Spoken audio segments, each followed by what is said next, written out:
Talking about gardening techniques, they never go out of style, but each and every year there seems to be new colors, hybrids, designs, and here to tell us his picks is my go-to gardening guy, Danny Watson. Welcome back, my friend. Great to be on. I always love having you. I actually, poor Danny, I've got him on speed dial. I'll take pictures of things. How's this for the house? How's that? And you actually came back from a really exciting conference. Tell us more. I did. I went down to the Tropical Plant Expo down in South Florida and just saw all the new trends, everything that's happening in the landscape industry. And I want to share that today. Okay. So house plants are huge. More than ever, people are using house plants in their house to brighten it up. You know, we work inside for so many hours, so basically bringing the outside inside for us. And they clean the air. Hold on, Danny. When were they out? Well, they build in popularity. So right now, social media is driving it. People are seeing what other gardeners are posting. Right. And they want to mimic it. They want it at their house. And I'll be honest. It's driving it. Yeah, I'm just ready for spring. But, you know, look, we can't get that far ahead. But in the meantime, we can bring it all inside. That's and you've right. got great picks for us. All right, so ferns are hot. And usually when we think of ferns, we think about them hanging on the front porch outside. But you can grow different varieties of ferns inside. And again, they clean your air. Now, a trick with these is they love humidity. And this time of year, with the heat being on, maybe pick up a misting bottle a couple of times a week, hit them with this mist that's going to keep them from drying out. Otherwise, you're going to kind of have a mess to clean up. Now, this is not in place of watering. This is in addition to. In addition to. How about light?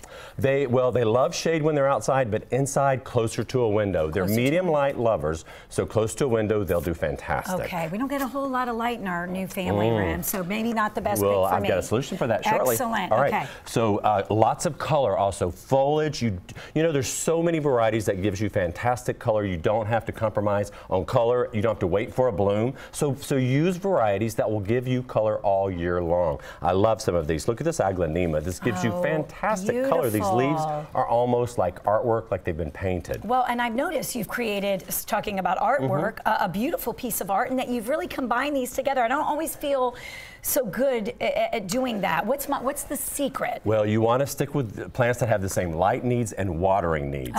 And then blend them in a way that just looks aesthetically pleasing. You know, obviously your taller ones in the middle, things are going to creep over like the ivy along the edge, and that gives you a nice balanced look. It's beautiful. I love it. So fantastic color. Now we're talking about not having a lot of light. You can always pick up a grow light, and there's so many to choose from right now. These are LED, so they're going to save you on your energy bill, and they're going to mimic natural light. So especially if you have a condo or a home that's north facing, you don't have a lot of windows, you can still grow plants. Okay, good. Oh, I have to pick up some of those. And then lastly, plants that give you a punch, a pow. This I love corner these. makes me so happy. Okay, start from this one. I love. All right, this is a corn cane. They're very easy to grow. I love this plant because it's vertical. It goes straight up. It's perfect for a corner or a place you don't have a lot of space. Okay, got it. And still so hot is the fig, the fiddle leaf fig. It is a favorite. It's been hot. Fig. Yes, I love this plant. Gives you kind of some architectural interest. It really does. I love it. Now the trick on this is bright light. If you have a dark space, this might not be the plant for you. Okay. And if you've got a window that has western exposure where that sun beams in, it will love you.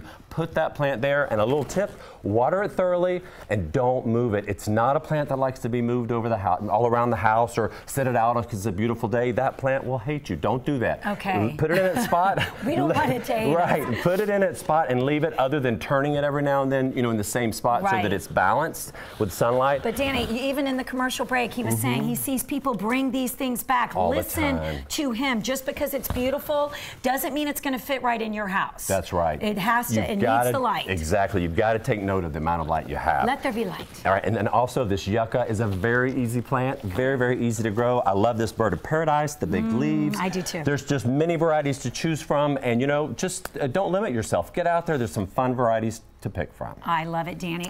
You just cheer me up, you and your beautiful plants. And you can find great tips and advice by simply visiting our website. We'll post this video, Trentwell, on social media if you have any questions. It's atlantaandcompany.com. Thank you, Danny. Or follow him on all social media. What's your handle? Danny Watson at Home Depot. Danny Watson, thank you so much.